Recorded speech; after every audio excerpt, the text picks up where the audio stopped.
Olá pessoal, quem fala é o professor Alexandre Lopes e a gente vai começar hoje com a primeira aula do primeiro capítulo do curso Network Essentials.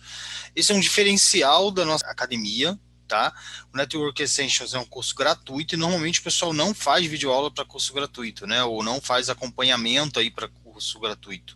Então a gente vai ter sim as videoaulas gravadas para o Network Essentials, né? E a gente vai estar conversando com vocês, claro que através de uma aula gravada. A gente tem o nosso grupo no Telegram, né? Onde a gente pode tá sempre informando a vocês alguma coisa, tirando alguma dúvida, interagindo entre a gente.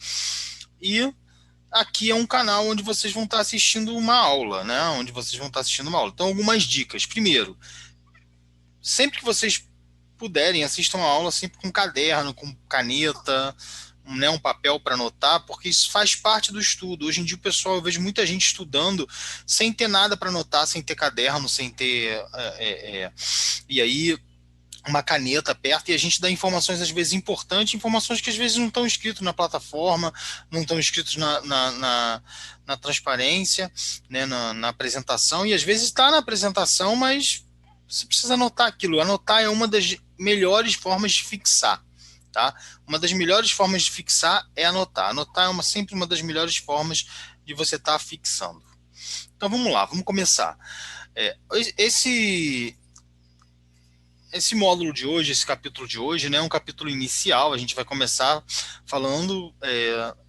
Esse curso ele tem um intuito de ser um curso básico, de ser um curso para quem está começando nessa parte de rede de computadores, ou para quem está indeciso se quer entrar numa carreira nessa área de rede de computadores, né? Porque aí você tendo um curso inicial, um curso básico, você vai começar a ter contato com as tecnologias, você vai começar a ter contato com a parte teórica, inclusive, porque muita gente desiste dos cursos quando vê a parte teórica.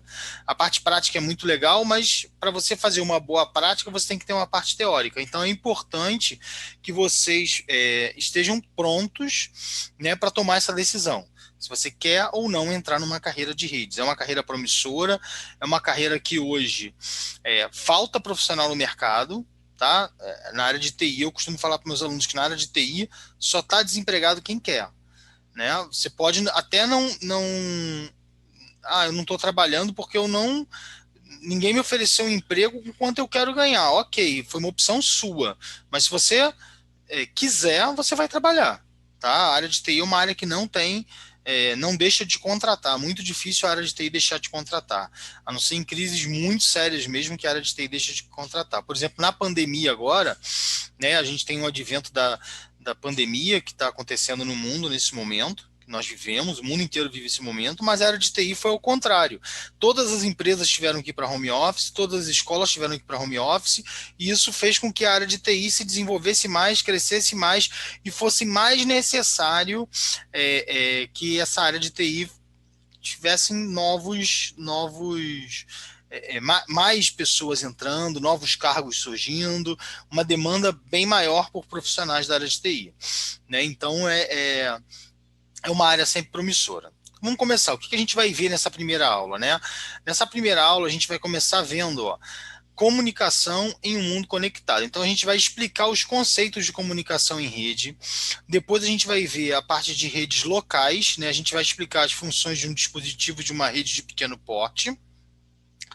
E a gente vai ver sobre a parte da criação de uma rede simples. Então a gente vai ver como faz para criar uma rede fundamental, uma rede de pequeno porte, uma rede simples, né?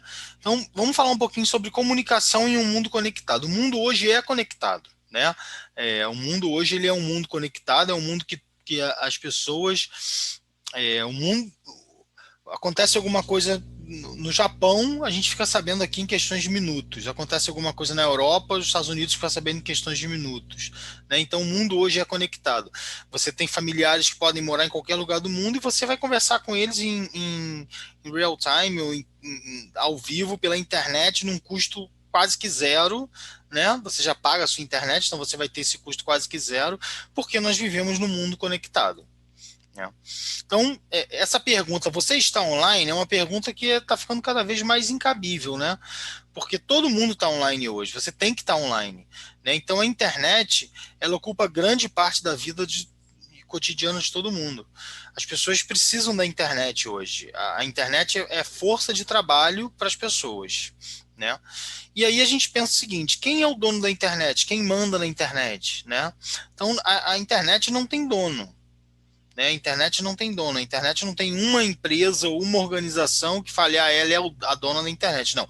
Existem algumas organizações que ajudam a padronizar e a proteger o que a gente faz na internet, mas ela não é a dona, né?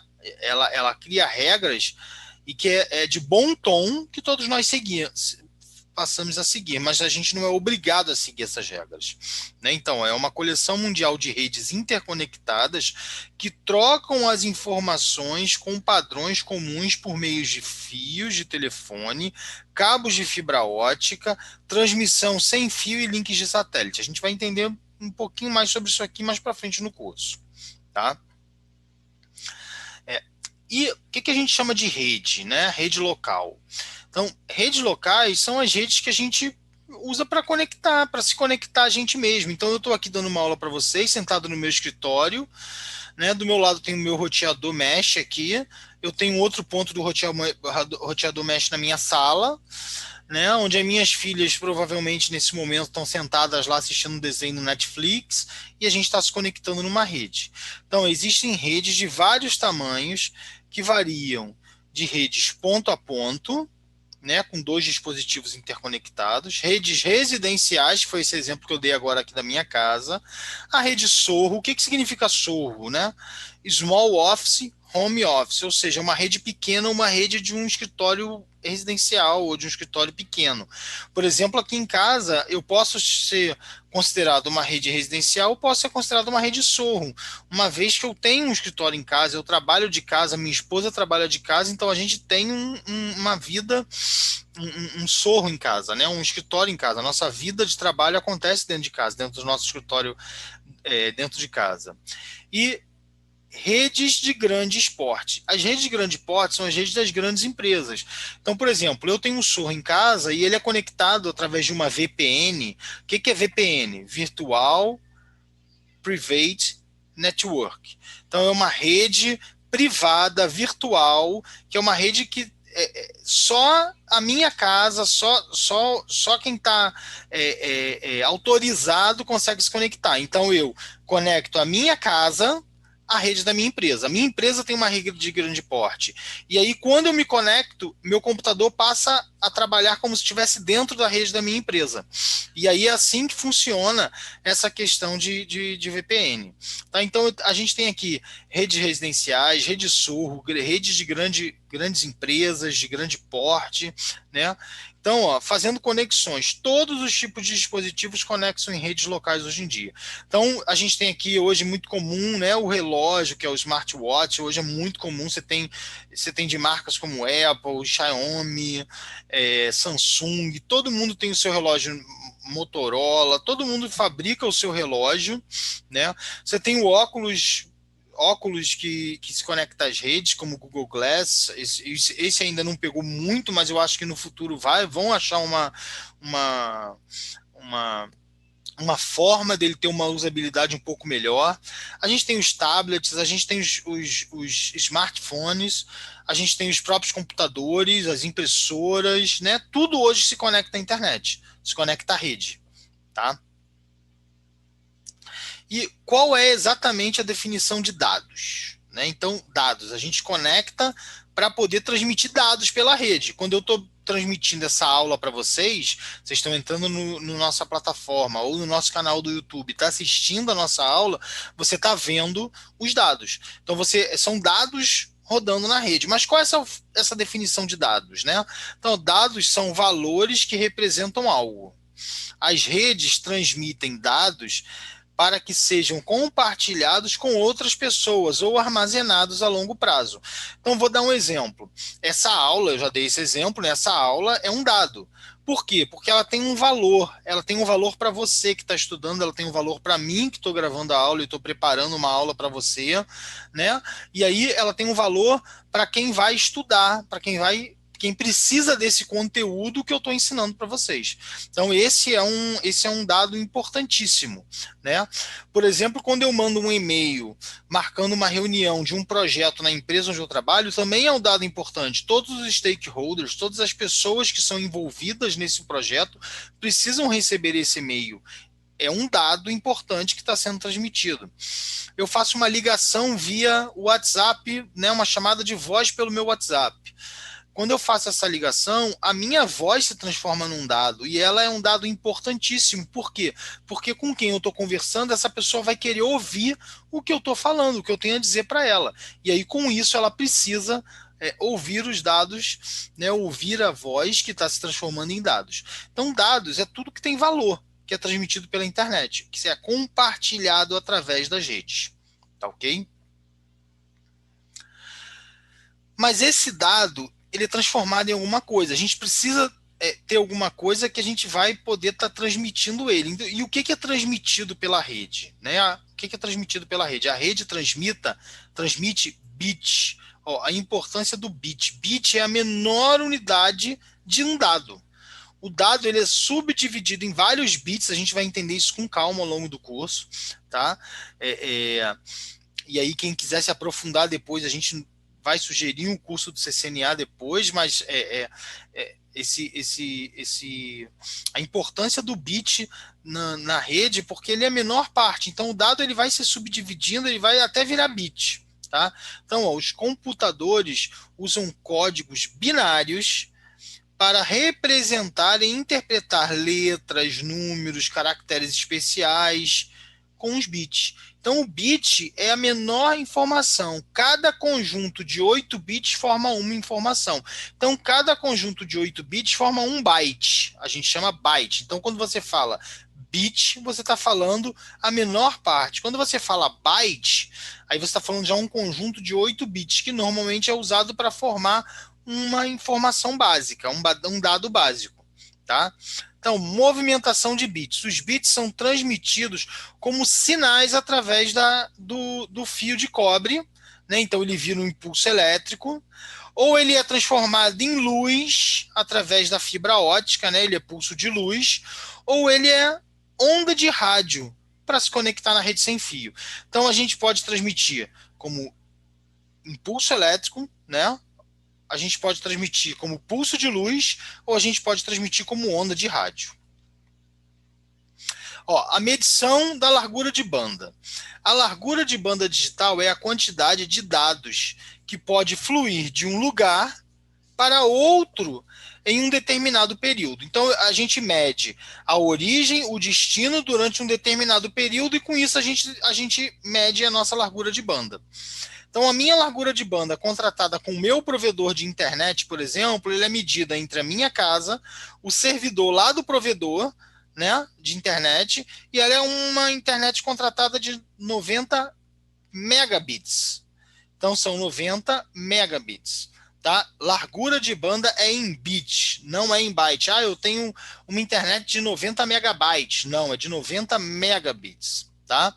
Então, a largura de banda é sempre em bit. Tá? Então, ó, a largura de banda digital é a quantidade de dados que pode fluir de um lugar para outro por um determinado tempo, medida em bit, que teoricamente pode ser enviada pelo meio físico em 1 segundo. Então, bit significa bits por segundo. Megabits são megabits por segundo, ok? Então, BPS, bits por segundo, tá? Quando a gente vê essa expressão BPS, a minha velocidade é de 90 Mbps, são 90 megabits por segundo, tá? E a medição da taxa de transferência. A taxa de transferência é a medição real da transferência de bits através de um meio físico durante um determinado período. Então, a largura de banda ela é uma velocidade teórica, tá? E a taxa de transferência é o que está sendo naquele momento. Por quê? Porque a largura de banda às vezes pode alterar. Eu estou em 90 megabits contratados, mas se eu entrar agora e fizer uma medição, pode bater 80, pode bater 92, pode bater 50, depende do seu provedor, né? Depende de quantas pessoas estão utilizando naquele momento.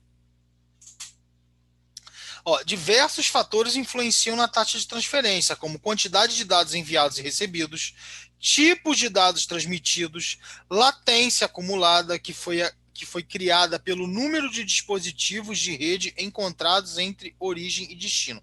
Então, se eu tenho muitos dispositivos de rede, daqui para o meu provedor passa por 4, 5 roteadores, a latência é maior. Se passar por menos roteadores, a latência é menor. Então, agora a gente vai ver um pouquinho sobre redes locais, né? Então, ó, eu tenho a rede clientes e servidores. A gente vai falar um pouquinho sobre clientes e servidores. Então, servidores são hosts. O que é um host, pessoal? Aqui tem uma expressão aqui que a gente está falando pela primeira vez, host. Host, toda vez que a gente fala host, a gente está falando de todo dispositivo que funciona numa rede com IP. IP é o Internet Protocol, é o protocolo da internet, é como se fosse um endereço nosso na rede. Então, ó, servidores são hosts, ou seja, são dispositivos que têm IP, né, que tem um software instalado que permite fornecer informações como e-mail, páginas da web e outros hosts na rede, tá? Então, por exemplo, quando você acessa o seu Gmail, você está acessando o servidor de e-mail da Google, do Gmail, tá? Ó, e clientes, quem são clientes? São os computadores hosts que têm um software instalado que permite solicitar e exibir as informações obtidas pelo servidor, do servidor. Então, voltando ao exemplo do Gmail, né? Você entra no seu browser, acessa o Gmail e pede para ler um e-mail seu. O seu computador, ele é um cliente de e-mail do servidor de e-mail da Google nesse momento, ok? Então, entenderam bem o que é servidor e o que é cliente, tá? Então, servidor é todo computador que pode prestar algum serviço, ele tem um software instalado que normalmente presta serviço ou fornece informações para outros computadores que são chamados de clientes. Esses hosts clientes são quem consomem os serviços ou as informações dos servidores, tá? Várias funções na rede. Os servidores podem oferecer vários serviços em uma rede. Então, o mesmo servidor pode oferecer vários serviços. A gente tem serviços de DHCP, a gente tem um serviço de HTTP, a gente tem um serviço de e-mail, que é o IMAP, o SMTP, né? A gente tem serviços de DNS, a gente tem serviços de impressão, servidor de impressão. No caso da gente estar falando de redes maiores, a gente pode ter um servidor de domínio, né? Então, assim, existem N serviços que podem ser oferecidos numa rede. Tá? Infraestrutura de rede. Tá? Componente de uma rede. O que é uma infraestrutura de rede?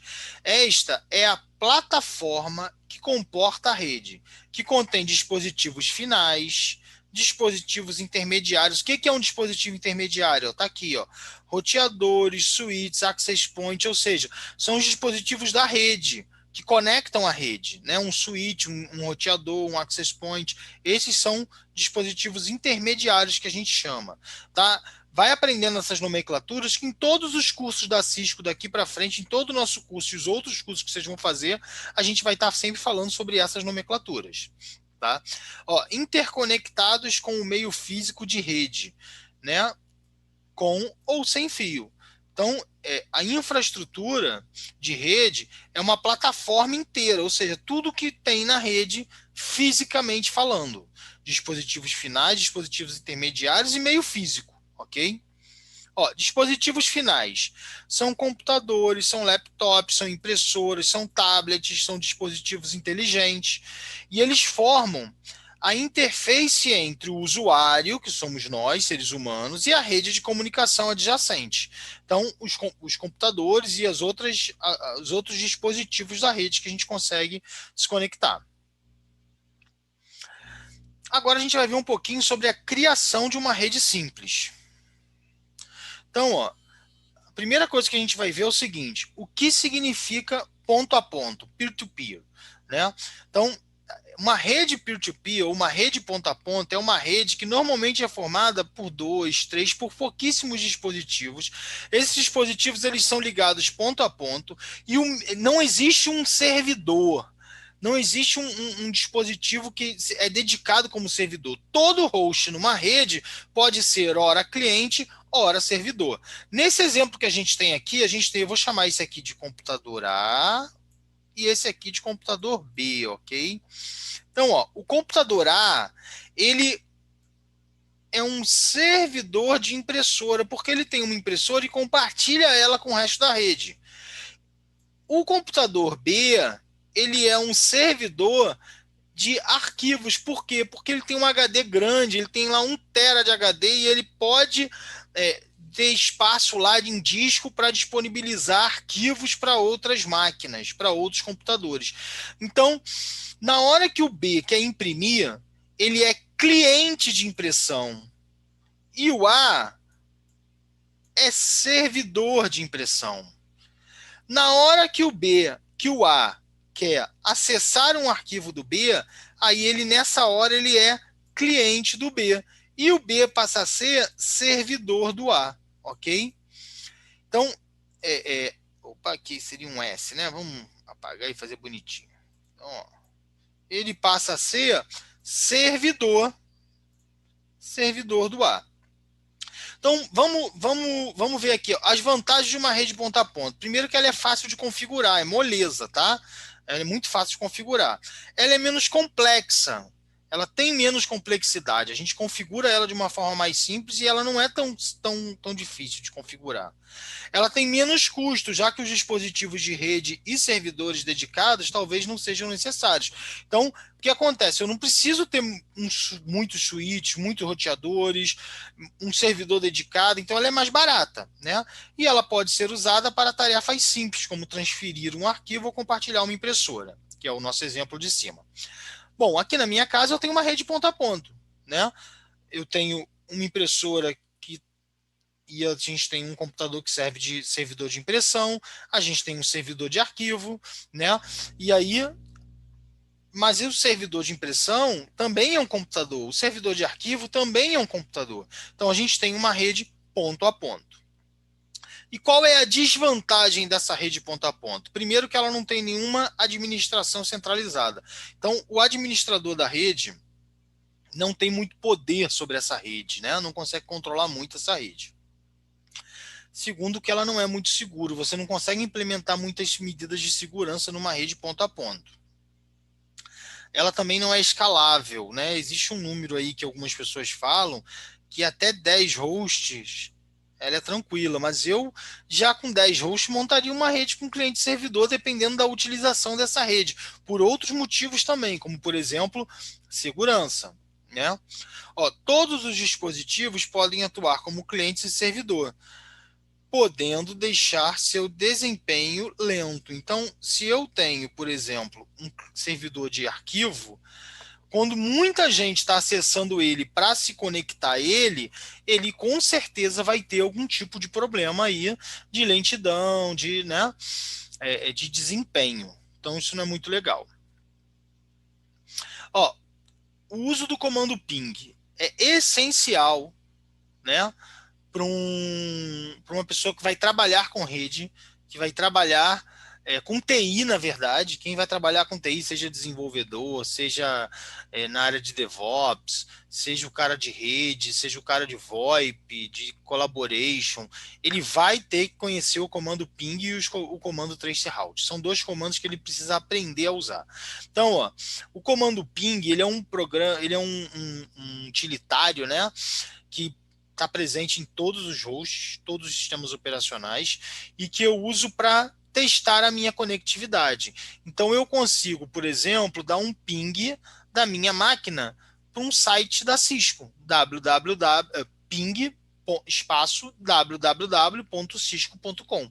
Com isso, eu vou testar a conectividade entre a minha máquina e o site da Cisco. Se eu tiver resposta desse site, significa que eu consigo acessá-lo. Tá? Então, é um comando, o ping é um comando que serve para a gente verificar a conectividade entre o nosso computador e qualquer outro host da rede ou qualquer outro serviço da rede. E o traceroute? O traceroute, ele é um comando onde ele vai testar todo o caminho. Então, se eu der um traceroute espaço www.cisco.com, ele vai no primeiro roteador e volta. Coloca o resultado ali. Ele vai no segundo roteador e volta, coloca o resultado ali do segundo roteador.